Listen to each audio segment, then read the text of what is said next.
I know this sounds borderline crazy, but I'm about to say something very evil right now.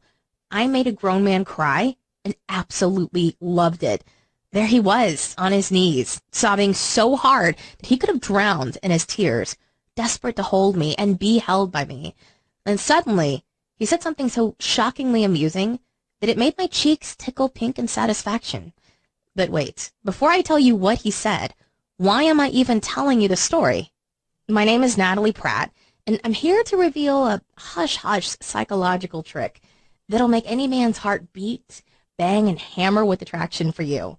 This trick is so terrifyingly unusual that when used on a guy, a new series of reactions will stir up in his head, and his body temperature will rise with raging temptation for you. And I know this sounds freakish and beyond belief, so how can I be so sure it works? Well, in order to prove it, I'll have to go back to my story. It was around 2 a.m. in the morning, and I was sitting on the edge of my bed with my boyfriend Kenneth sitting on the sofa in front of me. With a heavy sigh, he stood up and pushed his hands deep into his pockets, and then in a very disturbed tone, he said, "Natalie, there's something I need to tell you." A weird sense of tightness pulled at my forehead. As I replied, "Go on, I'm listening." "I think we're better off being friends. I don't think this is working out," he said. I strained to hold back my tears as I gave him a brutal stare. With trembling lips, I asked, "What do you mean?" "I don't see a future with you," he replied in this annoyingly frank tone. My blood pressure mounted, and I wanted to shout, rant, and scream, but I took a calm, deep breath and asked, "Is there someone else?"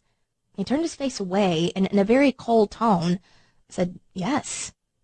My body almost exploded with pain, and this unleashed the hidden bitch inside me. I grabbed a shoe and threw it at him abnormally hard. I must have missed his head by a couple of inches. Before I could even think, he shot out of the door like a bullet out of a gun and ran away barefoot. I stood motionless as I tried to digest how the man I loved so much just assaulted my feelings and murdered them. But I wasn't going to let him off the hook this easy.